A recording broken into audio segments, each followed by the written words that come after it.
overall, like, especially for how much electronics would be. Right, because you're dealing with Department of Transportation in a state, which has to be unionized. So then, everything's going to be union-based labor. I don't know. It just seems like a lot of money. Discount? Discount. Hey, this is for a federal program called SMART Program. We need a discount, man. Come on, guys. 20% off. Yeah. Be cool, guys. Be cool. Five or more. 5 or more sensors. Right. Welcome to the 825 Technologies podcast, where we make technology valuable and meaningful for those leaders who use technology to reach their goals and dreams. Tune in, chime in, and grow with us, your hosts, Andy and Tim.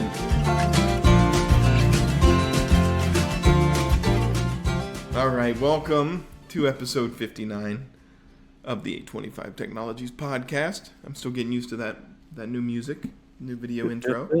Coming in. I know. It's like the evening news, but only more fun.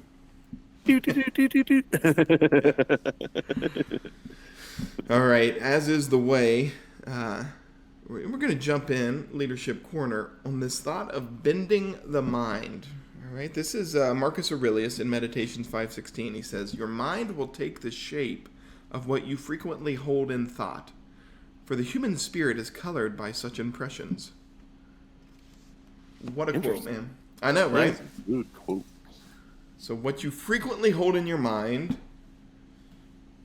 that is what bends your mind. Think of like when you sit in a chair and you're like, oh, hunched down. Eventually your spine gets hunched, right? Yeah, so now I got to get my posture back. Yep. Today's lesson is get your posture back. That's right. But Marcus Aurelius is saying it's more true with your mind than anywhere else. And so that's deep. Pretty deep stuff. There's 3 parts of our brain, really, when you think about it. You've got your base, caveman self. You're in your what'd you call that? Like reactionary self. Breathing and just what you do on an average everyday basis. Then you've got your limbic brain, which responds to stimulus. So like somebody pushes you, you're gonna try to balance back, or if it's raining, you'll put up something to cover yourself. But then all the wrinkly part outside of our brain is like that neocortex type stuff, right? That's where our real deep thought goes on, where we're able to kind of take a meta look at our lives and say, man, this isn't healthy for me. This pattern of social media, this watching of news, these are things that are increasing my unhappiness and not increasing my happiness, or causing me to be more angry about life, and I've already got enough to be angry about. So yeah. Your mind will take the shape of what you frequently hold in your thought, for the human spirit is colored by such impressions. So, Leadership Corner is really simple this week. Watch what you're thinking. Mm-hmm. Yeah, your thoughts, they become words become action becomes character, so keep it all in check from the get-go with your thoughts. Check. Yeah. Check. All right. This is the fun part right now, because we want to get into some new hardware that's coming out. One of them is fun and one of them is just practical. It's like the first one is like a pair of socks. You need a good pair of socks, but we're not talking about socks, all right? These socks are. These socks are great. But printers, right? I think in the 825 technology side of the businesses, when it comes to service calls, I would say conservatively 30% are printer related. What do you think, That's correct. Yeah, I believe so. This driver isn't working. Yeah, right. The code isn't getting put in. If you've got accounting on the printers. What are some other things? Yeah, that's the big ones. It's that's just kinda not it. printing, or just no communication to it, or. Yeah. So here is a really good solution. For $120, Brother makes a LaserJet printer. Right, this thing is, the size of a shoebox, basically.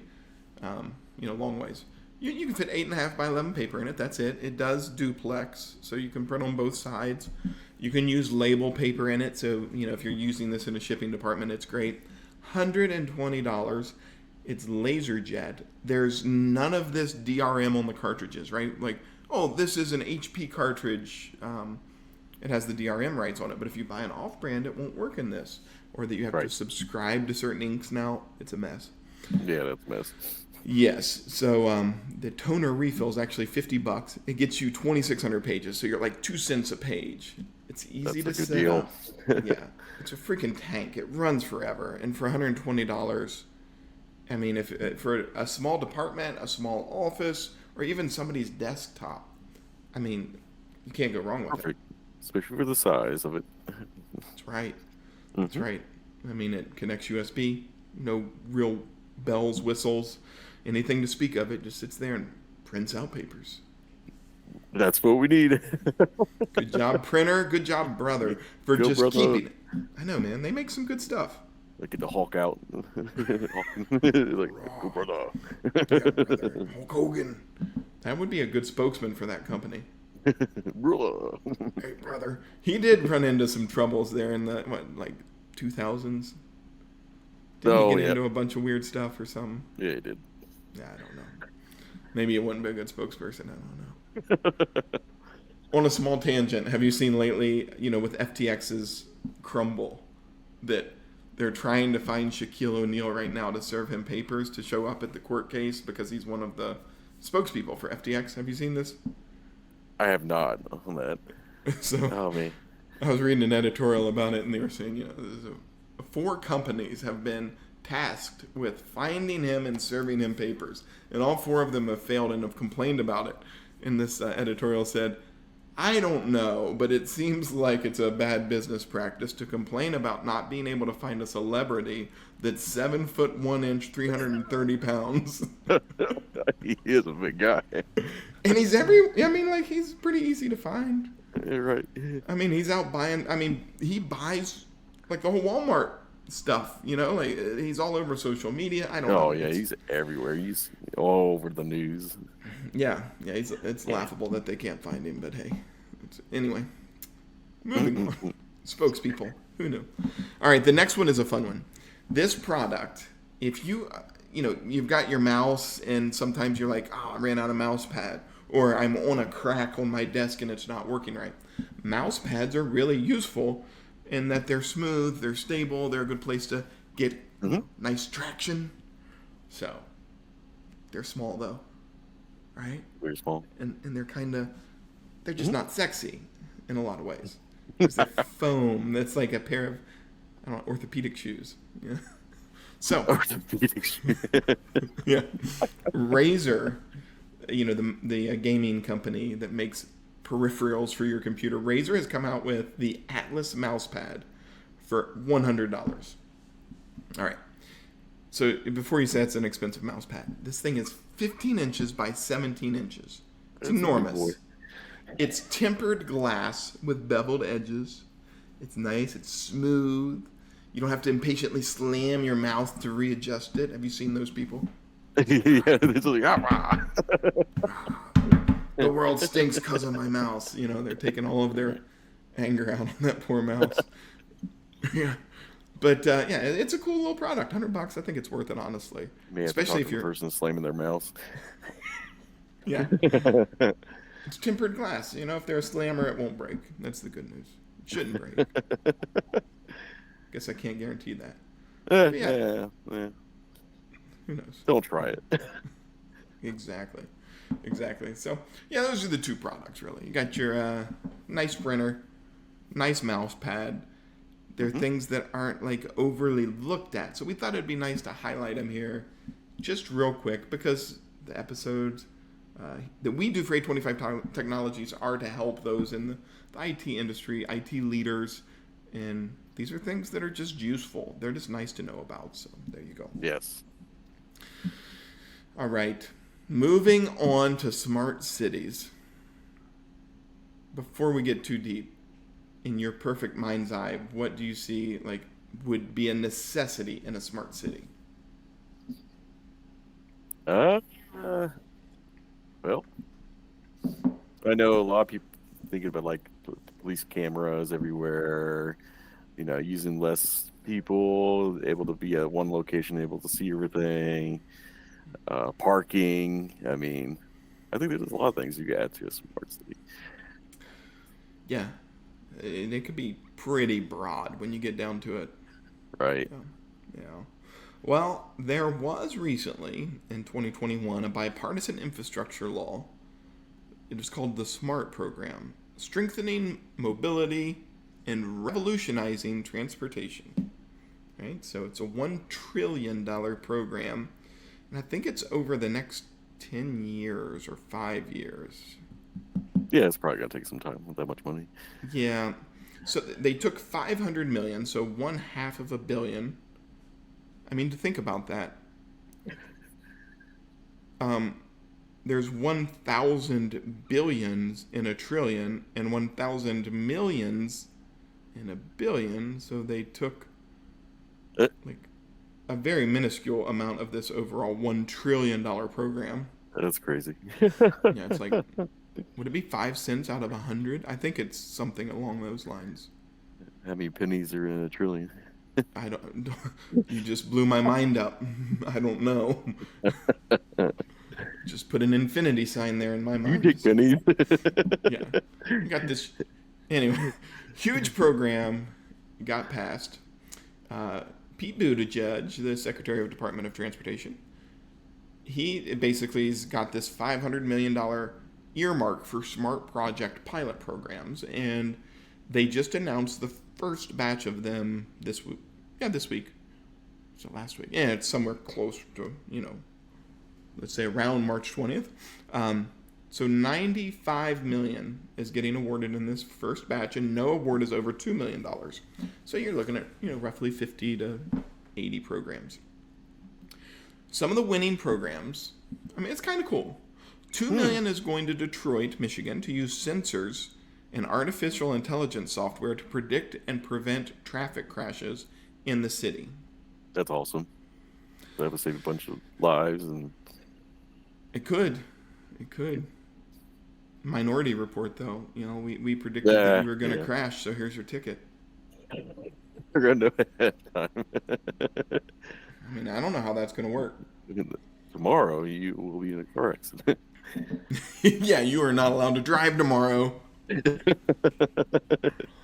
I mean, that does create an interesting problem for companies of, we need a policy if somebody has to work remotely because their car was shut down. Right. Ford can do that now. Ford has a switch on their cars that if you don't pay Oh, your I saw that. yeah Yeah, that's your crazy. your lease payment or your loan payment that they shut the car down.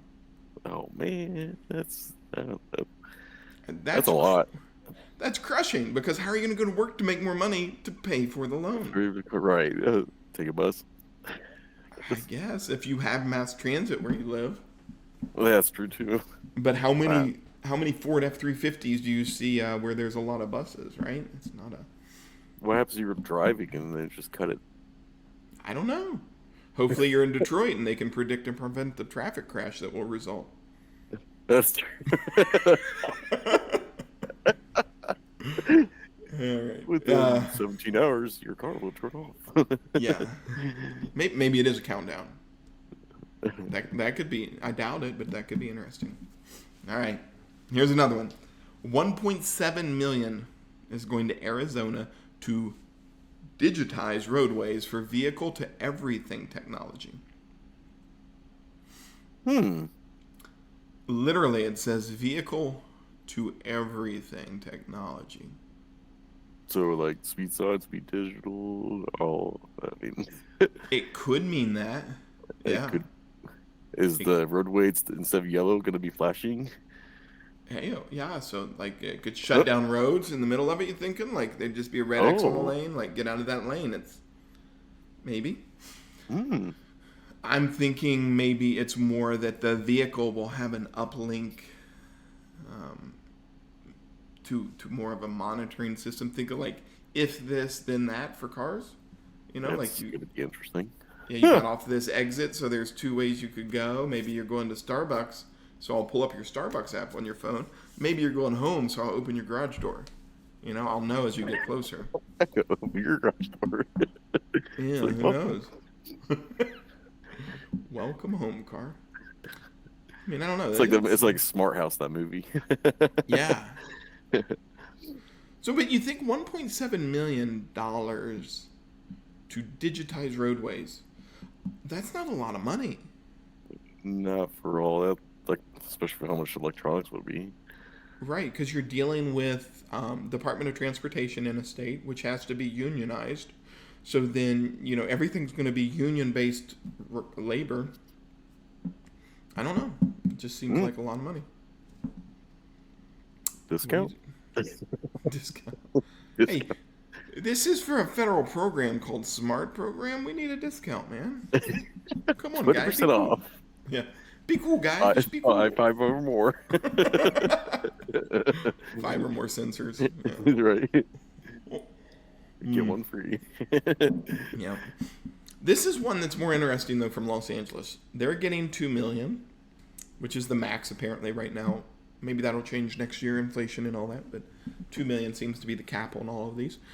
Los Angeles is doing Code the Curb. Code the Curb. The project would use sensors to create a digital inventory of physical curb lane assets to improve the flow of traffic. Hmm. I like that. So, yeah, like if it's an instance where UPS guy drives up, parks in front of a building, these curbs would recognize it, shut the lane down like 500 feet back so that people know to get over. Ooh. Yes, before they run into the back of the UPS truck. Ups. You're the Oops. way. Oops. Oops. Yeah. I just. Do you know? I was shocked by this. If you look up how many UPS drivers are hit every year, it is a scary number. It is a very dangerous job. Yeah, they just randomly stop really quick sometimes. Well, and it's more when they run from behind their truck across the street. Oh, they don't look sometimes. Yes. Yeah. Yes. Or people aren't looking, or. But Yeah. yeah, there's a good number of them that get rocked. Yeah, I bet. Yeah, Oh it is boy. not an easy job, I think. For us But ups people, we pray for you every day. yeah, yeah. Overworked, underappreciated. All And right. thank you for my packages. Yeah, yeah, yeah. So these are cool projects. Do you remember back in 2016, us being Buckeyes, Columbus natives here?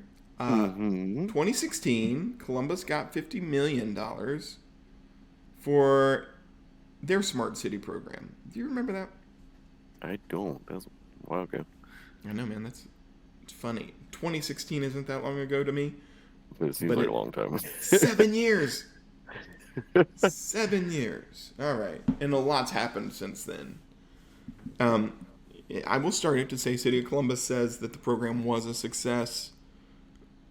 I mean, I'm not going to argue with them because they're not listening anyway. And plus, who cares what my opinion is? I don't need an opinion on this. So this On the is next some of podcast, the, yeah. Video This Columbus is person comes on. yeah, this is a weird podcast. All right. So a lot of the projects were left undone. But in fairness, you got 2020 rolling around with the pandemic, COVID going everywhere, the world getting upended, the natural flow of things changing rapidly. But I think 2016 things started somewhere in 2017ish. In that ballpark, they started an autonomous trolley service that was going. I don't know, was it over by the Scioto Mile or was it up on High? I don't remember. It's somewhere downtown. And this autonomous trolley is rolling down the road and then just brake checks, right? And one of the people in that trolley had to go to the hospital. Well, that's over now. Yeah, so I think that they still used it during the pandemic, the trolley. They had somebody that was in the trolley monitoring, which then you're like, well, you're still paying somebody to sit there, but okay. And they delivered meals with it through the pandemic. So I mean, that's not a bad use of it. But hey, here's another one that was a pretty big failure in my book. Part of the program was that they were going to put little kiosks around so you could plan your trips, you could pay for, there was apps that you could pay for bus fare with or parking and all that mess. The parking thing works pretty well. Have you used one of those downtown with the parking meters? No, I haven't yet. Yeah, yeah. But You just use I've your seen them though. yeah. You use your cell phone. You pay for it. You don't have to carry Beep, beep, beep, quarters, and beep.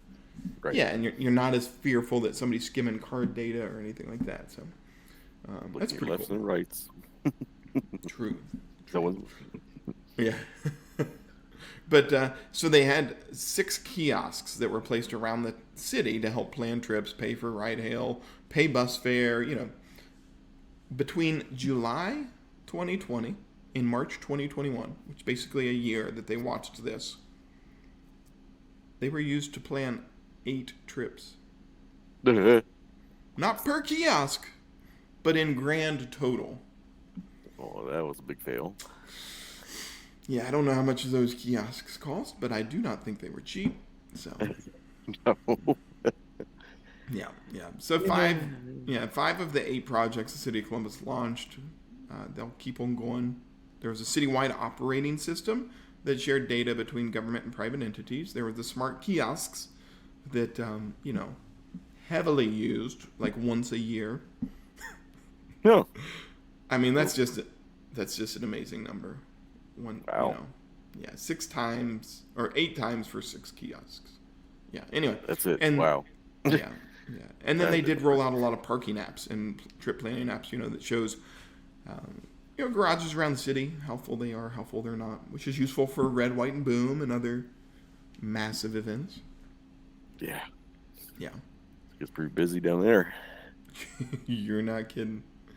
So there's a nice little history for these smart programs that the federal government's sponsoring of successes, failures. Hopefully that'll drive some decision of what to spend money on. Who knows, right? Yes, yeah, it's only money. Yeah. More You know, research. yeah. So I'm coming back up here to this Detroit thing, the sensors and artificial intelligence to predict and prevent traffic crashes, and tying it in with like this, past failures. So England on their M1, which is I think the busiest motorway probably in England, the M1. Yes. They stopped with shoulders. They used the shoulders of roads to create an extra lane to help with congestion, and like they have these smart lane closure systems, and then so there's no shoulders on a whole section of the road, but then there are some turnoffs. And I think they're like like 500 feet or meters or something. So recently, 5 years ago, maybe less actually, 3 years ago, I don't know. There was an incident where somebody pulled over on the shoulder. Their car got disabled. They went to pull over on the shoulder. They couldn't. There wasn't a hard shoulder. Well, the system is supposed to shut the lane down, but it didn't. And the truck ended up hitting both of the motorists and killing them Ooh, in the that's a lane. big fail. Yeah, and it's a huge fail, right? It's one of those where if you just have a shoulder, yeah, that could still happen, but it's a lot less likely to happen. It's just like on the 670. They have that yeah. fast lane, but what happens? Something has to pull over on the left Yeah. side, and Yeah, then turn on the green arrows or something. exactly. Which is another instance of that's a real interesting problem, and to me, like, I can't help but start to see a pattern here of we want convenience, and as educated people, we should be able to think of the balance of convenience in freedom, or convenience in safety, right? Or Right. maybe it's a trichotomy. Maybe it's a really fancy type of seesaw that you have to balance on multiple planes to keep level. Yeah, so we, though, are so enamored with convenience and ease and getting more done, that, we're like, okay, yeah, social media, cool, let's buy in, let's go all in on it. Same thing's starting to happen with artificial intelligence. Let's buy it all in. But, you're starting to see artificial intelligence knock out, it was going to be like, well, robots are going to replace fast food workers. What is happening though is AI is replacing educated people's jobs, Oh, geez. right? But there wasn't a lot of thought about that, and hindsight's 2020. It's easy to see it now of like, oh yeah, because you needed somebody that was pretty well versed to write copy for a newspaper, but now, you know, Everything's technology. It's crazy. yeah, the decent stuff can get turned out, or I think they just passed the MCATs, right? The medical exam with GPT-4. Oh, Um, jeez. you can pass the LSATs with GPT-3.5, I think. So, and some of that is, you can't pass the bar probably. I don't know. I think you have to. I think the bar is a relative scoring system. It's kind of like graded on a 1/3 curve, I walking think. to. I don't know. Maybe one of our listeners that's in, has got their Juris Doctorate and passed the bar can weigh in on that. I'm speaking of something I don't know. I'd be interested in somebody that's actually gone through it, hearing what they say. But it's just interesting to me. We adapt and we adopt all this, and we spend $1 trillion on smart cities, but do they help? Yeah. I need a better learning system. Just a Yeah, trial error thing. Instead of, hey, it may have worked in one city, but instead of purchasing six, let's try one. yeah, yeah. I just find it hard to believe too that $50 million back in 2016 for Columbus that was put towards smart technology that really isn't. I don't know. The operating system that shares data between government and private might be helpful. The parking and trip planning might be helpful, but I'm sure that there was a lot that was amiss in that 50 million spent. Right. Yeah, not that you have to be 100%, but I imagine it's closer to a 20% success. Yeah, so that's But some who good knows? numbers. Yeah, yeah. Who knows? Who knows? Well, as you know, we try to keep these kind of nice and tight. We're coming up on 30 minutes. Before we get there, though, we got to mention some things, right? Ooh, here it I know. comes. I know. We got to talk Here it comes. about some of what we do and ways that you can support us. We like to keep ads out of the podcast. So if you're looking at a way to say, hey, thanks for presenting some interesting insight into technology, bringing up different ideas, then one way is if you need help on your IT infrastructure, who should you call, Tim? Us. Just Google us. I And, was going to say Ghostbusters, but us, that could work. 825. There are ghosts in the machine. There is lots of ghosts in the machines. Yes, it's our part-time job. Yeah, no, definitely give us a shout because we can help with printers a lot. We do help with printers a lot. Yes. We can help with your software problems, your network problems, your server issues. If you've been getting a lot of weird login issues with Microsoft Server lately, don't be surprised. They got a lot of updates coming out to help with authentication and other problems. More ghosts. Exactly. Mm-hmm. What it is in a lot of ways, so you understand this life cycle. They discover a 0-day vulnerability, and they rush to fix it, to patch it, to make sure it's secure, and break something. Right. And then a new patch to fix what's broken that Another then crash. creates another vulnerability or another problem. And so it's just Rinse, repeat. Rinse. that's it. So you're in a catch-22. You've got to throw out updates, but you also are gonna feel some pain from updates. It's just inevitable. It's a part of our culture now, our society, and staying safe out there. So if you want to be on the internet, you gotta just deal with some of the discomforts. Or give us a call. We can help you with that. Yes, at least we know what we're doing and Right. can assure you of what is happening and make it a little easier. So, the other cool thing is, let's say you don't have a really defined brand out there. You've got a great company, it's growing rapidly, but then you've just let some things fall to the side. Maybe it's website, maybe it's your social media, maybe it's blog posts, or maybe you're like, man, I want to do a podcast. Hey, we're here, right? We do it under Sheepdog Design Studio. It's a great little design studio. We turn out some really fantastic work. We are epitomized by our mascot, Rocky the sheepdog. Rocky. Namesake is Rocky Balboa. Adrian. Ooh. Yeah. So, give We'll us a knock call. that website out for you. That's right, dude.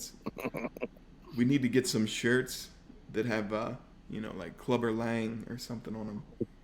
Left hook. We'll knock the website out. That'd be cool. So definitely sheepdog. And then on the very ever burgeoning enterprise of cybersecurity, it just keeps getting more and more evasive. Everywhere you turn around, another ransomware attack. Did you know Ottawa County, up here close on the north side of Ohio, just got hacked? Oh. Yeah, ransomware attack actually. And so they, I think they this is March 24th. I think as of this morning, they had essential services back up, police, fire. I think everything else is in trouble, and I think a lot of the data has already been posted for sale with samples. So I think you're seeing a shift in ransomware from where it was more of a, we're going to see if we can get money from you to, we're going to get money one way or the other. Either somebody's buying it or you're paying for it. Wow. So, yeah, they're giving them a week deadline now of, you got to pay your ransom. If not, we're going to put your stuff out for sale. So it's getting much more serious. Yeah, it is. Yeah. So if you need help with that, we've got Bunker. Get in the bunker and be safe. We do cybersecurity. We do compliance. So if you need HIPAA compliance, PCI DSS for payment cards, if you need Sarbanes-Oxley help, if you need IRS 1075 help, if you need any of that, or you want to start getting ready for CMMC, cybersecurity maturity modeling, or anything of that nature, that's what we do. So definitely keep that in mind. Bunker. I know. And you can find us on a few social media channels, isn't that right, Tim? Yep. Facebook, LinkedIn, Instagram. Well, I don't know if he's still using it, but I don't think we're doing I don't know if we Gram. did. I think the Gram's over. The No, Gram. the Gram. Did you see that they're starting to put advertisements in their search results? No. Yeah. Wow. So So if I was to get on the Gram and search 825 Technologies, somebody could pay and get plastered in there in the search results. Ouch. Some pretender that's like, oh man, we're 726 Technologies. Ooh, bring it. Yeah, you can't. Yes, authenticity wins the day. 825 Technologies is just its own entity, always will be. Mm-hmm. Yeah, no, the social media game has been pretty tight lately. Millicent has, not only does she produce the podcast, the video, all of that, but she's been hammering out some amazing social media content that's pretty funny. Yeah, and very funny ones. yeah, I gotta appreciate that humor. So, especially in this day and age, we need a little laugh. Well, we do appreciate all of you out there supporting us, listening. Be sure to like us if you're listening on Amazon, Spotify, Google, Apple, any of that. Make sure you're giving us a good like. We love comments. Comments help as well. And always feel free to reach out. You can give us a phone call. Just Google us. You can send us an email. That's all out there on our website, 825technologies.com. And for Andy. Yeah, I'm Tim. And that's all we got for this week. Thanks for listening. Thank you for tuning in. Our producer for these episodes is Millicent Makuba. You can follow us on LinkedIn and Facebook at 825 Technologies, or you can find us on Spotify and YouTube at 825 Technologies. Be sure to give us a thumbs up and drop your comments in the comment section because we love to hear from you. We'll see you on the next episode. Until then, peace.